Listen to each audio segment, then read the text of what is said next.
Bienvenidos a una edición más de Nuevo Mundo, el Sistema Mexiquense de Medios Públicos. En esta ocasión vamos a analizar un tema de cambio climático que está teniendo efectos devastadores en el comercio, en la navegación del centro de Europa. Dos ríos de gran importancia, el río Danubio y el río Rin. El Danubio nada más recorre 2.800 kilómetros en 10 países de Europa, cruza sus principales ciudades y transporta millones de toneladas de granos, de distintas mercancías, turismo, y hoy tiene los niveles más bajos de su historia. Zonas del Danubio, zonas del río Rin de 20 centímetros de profundidad en su calado que están limitando todo este comercio y todo este tráfico. Para ello tenemos un invitado de gran calidad en esta ocasión, el ingeniero Carlos Álvarez Flores. Él es un egresado de la carrera de Ingeniería Química del Instituto Politécnico Nacional, un activista a lo largo de su vida profesional en términos de defensa del medio ambiente, ha sido gestor y ha sido asesor de organismos públicos, pero también los ha confrontado para obligar al cumplimiento de las medidas de carácter ambiental. Así que, Carlos, te agradezco muchísimo que estés con nosotros. Es un lujo para el Sistema Mexiquense de Medios Públicos tenerte con nosotros en esta ocasión. Y si nos permites, vamos a ir a una cápsula preparada por nuestro equipo técnico respecto a este tema de la sequía en los dos principales ríos que nutren y alimentan la economía del centro de Europa. Hay ríos que no solo cruzan un continente, lo sostienen. El Danubio es uno de ellos. Casi 2.850 kilómetros que atraviesan 10 países, uniendo Alemania con el Mar Negro, y con ellos, mercancías, cosechas y ciudades enteras que durante siglos han dependido de sus aguas. Pero este verano, algo cambió. El calor extremo y la falta de lluvia hicieron que su nivel cayera a mínimos que no se veían desde hace 30 años. Y cuando el Danubio baja, todo lo que depende de él baja con él. Barcos que no pueden navegar, cultivos que no reciben suficiente agua, cruceros cancelados, rutas comerciales detenidas, comunidades enteras enfrentando una nueva normalidad. Porque el problema ya no es solo un mal verano. Es una pregunta que Europa empieza a hacerse en serio. ¿Qué pasa cuando el río que todo lo mueve deja de moverse? Pues ese es el tema que nos ocupa.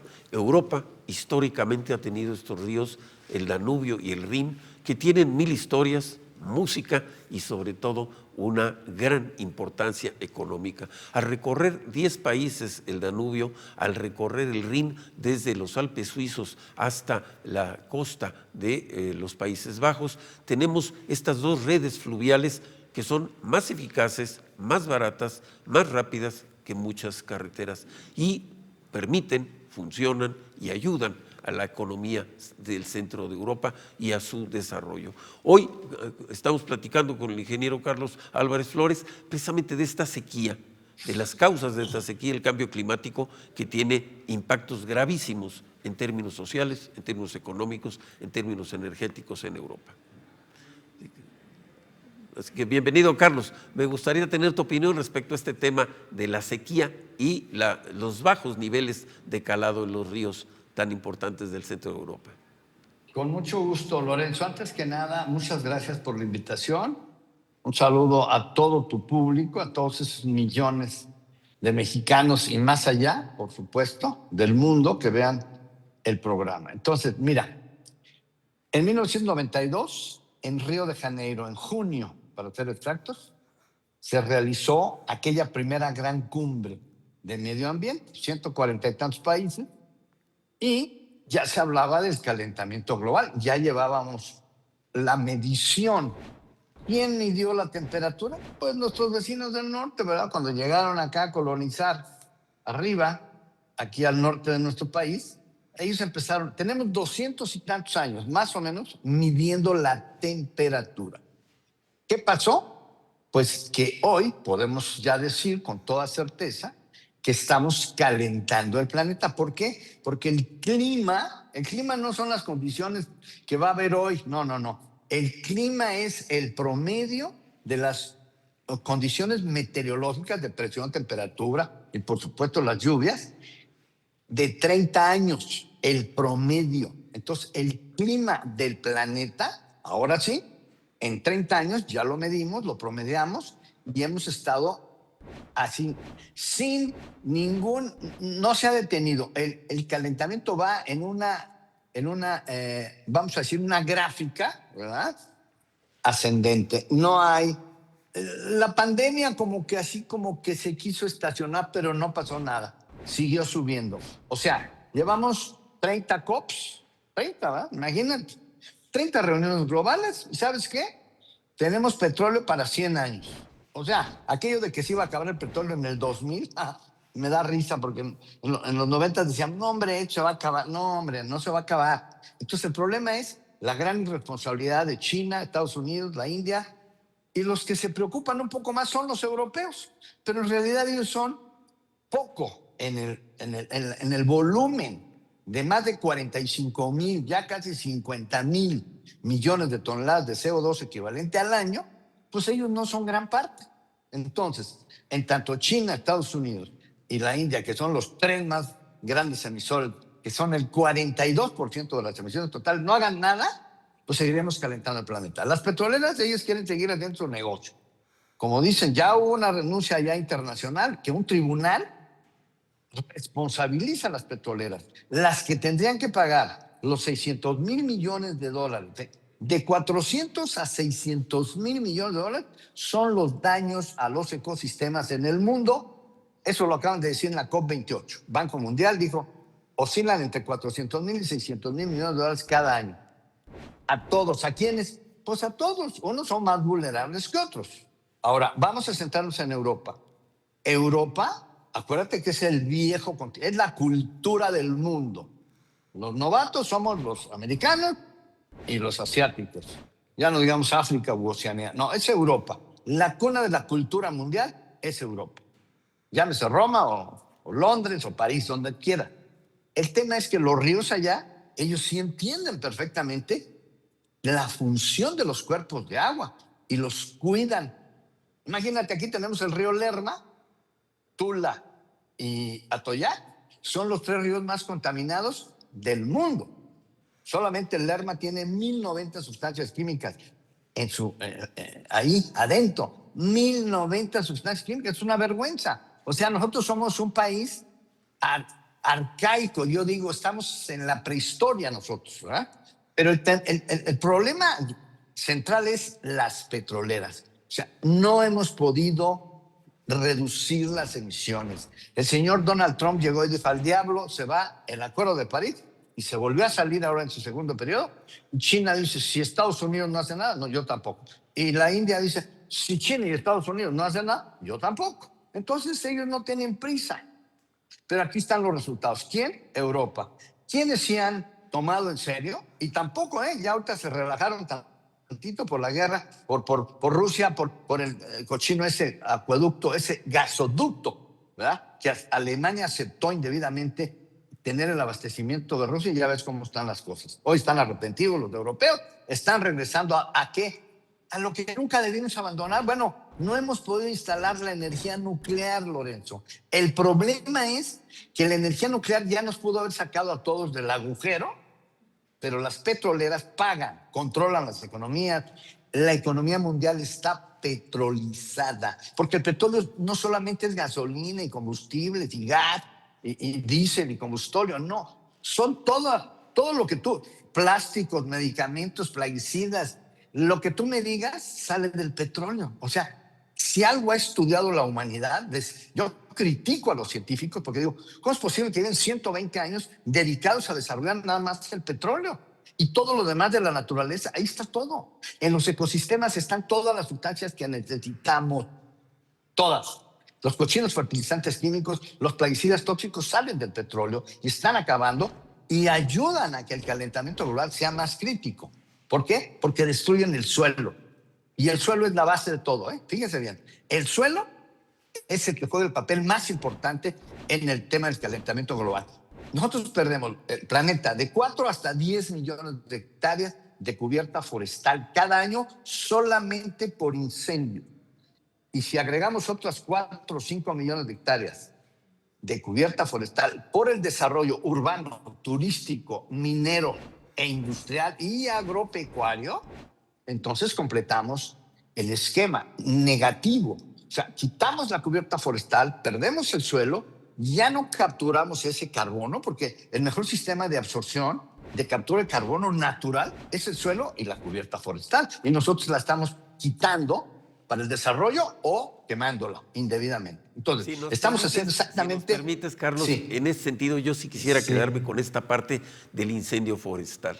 Tan solo España, en este verano, ha perdido la superficie equivalente a 266,000 canchas de fútbol.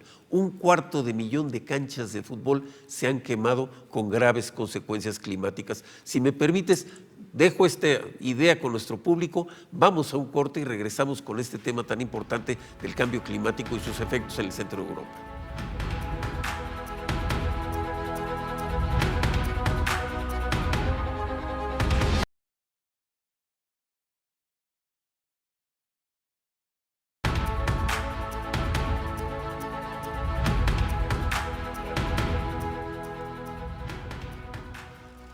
Continuamos aquí en Nuevo Mundo en este programa con el ingeniero Carlos Álvarez Flores. Es un activista egresado de la carrera de Ingeniería Química del Instituto Politécnico Nacional. Él es un especialista en medio ambiente y estábamos hablando antes del corte del efecto tan grave que tiene la emisión de CO2 por parte de la economía o del sistema petrolizado de producción, como también los efectos que ha tenido en ese sentido el incremento en la temperatura por los incendios forestales, algunos de ellos de manera muy importante, devastando zonas gravísimas, amplísimas de Europa.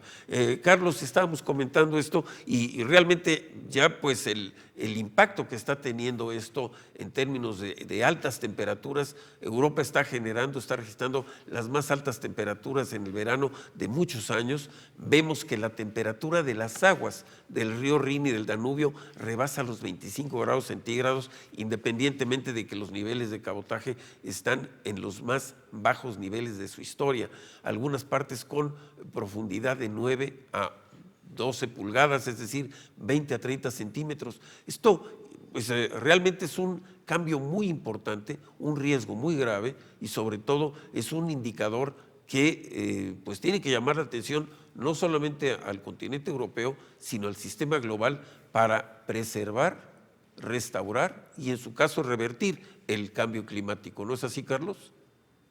Así es, Lorenzo. Mira, cuando tú pierdes la cubierta forestal, automáticamente cancelas el ciclo del agua. Vámonos a sexto de primaria. A ver, por los que ya se les olvidó, el ciclo del agua, el suelo y la cubierta forestal, todo, pastos, pastizales, matorrales, bosques y selvas, toman el agua de los acuíferos, la elevan y la proyectan hasta la última hoja, hasta arriba. Estoy hablando ya de los bosques. Y luego, en la madrugada, ¿verdad?, empieza a subir la temperatura y esas gotas de rocío se convierten en vapor.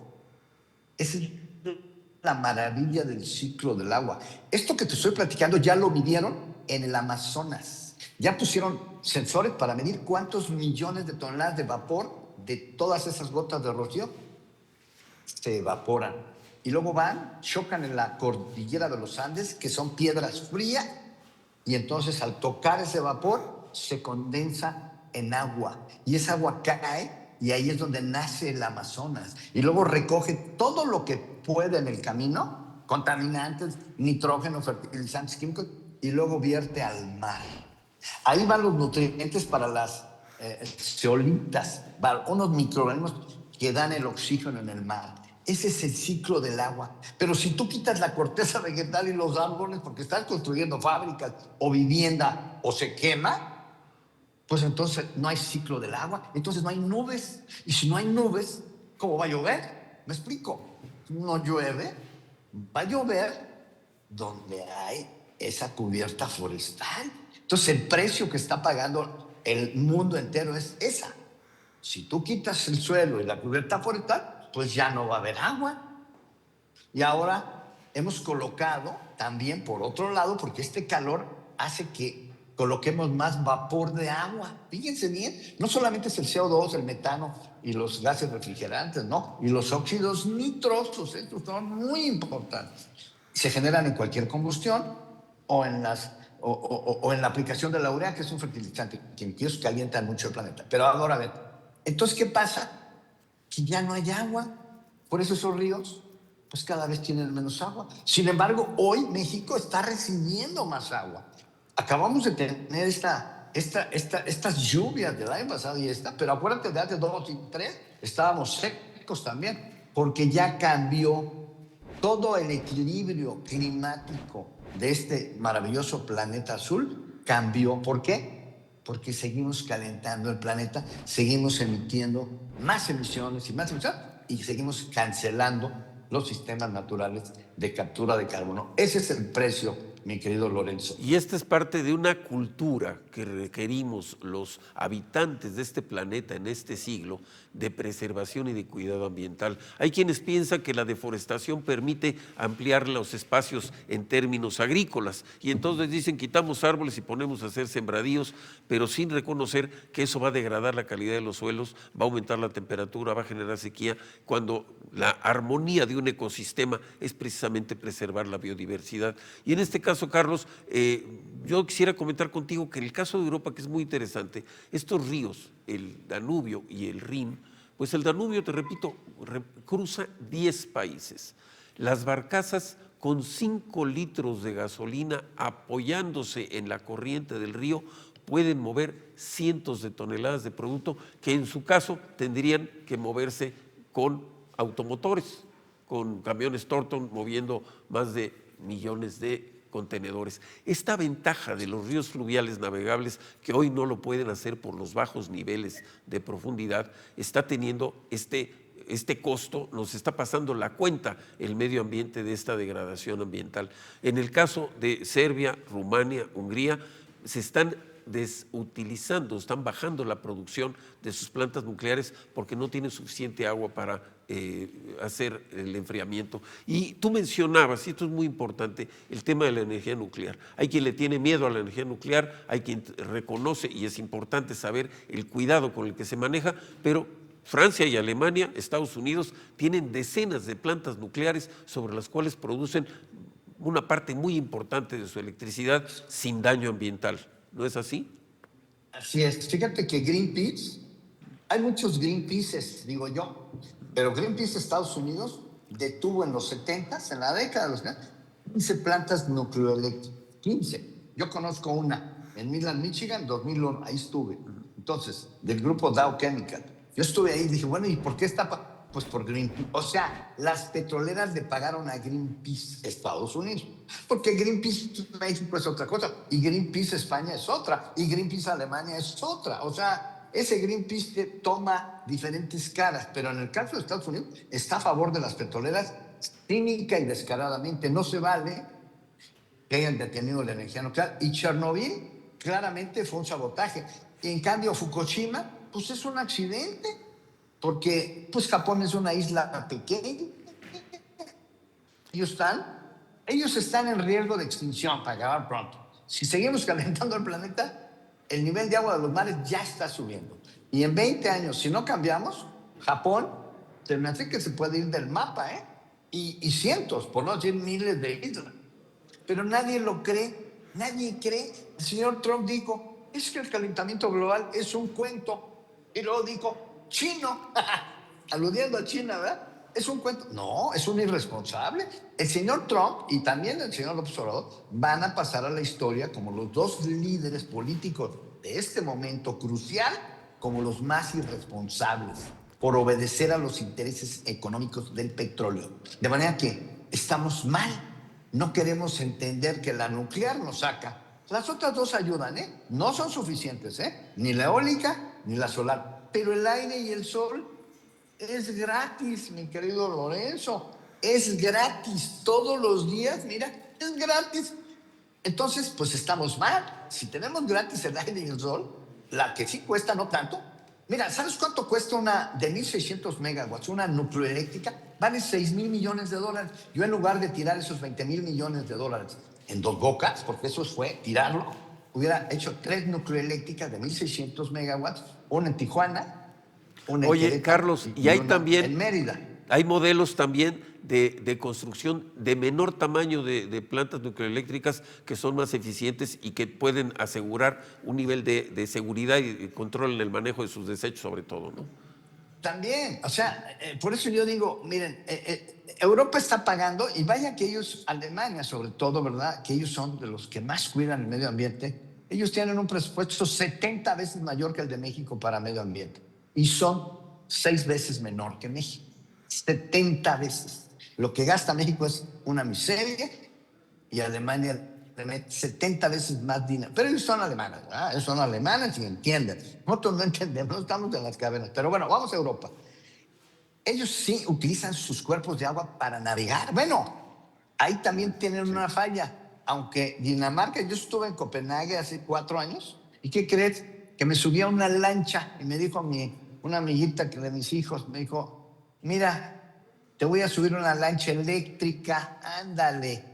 Ya hay lanchas eléctricas, no tenemos que estar quemando el cochino combustible, ¿me explico? Si me La permites, pregunta es, Carlos, ¿por qué no hay aviones nucleares? Exacto. Tendremos que tomar responsabilidad de que el cambio climático obligará a un cambio energético integral.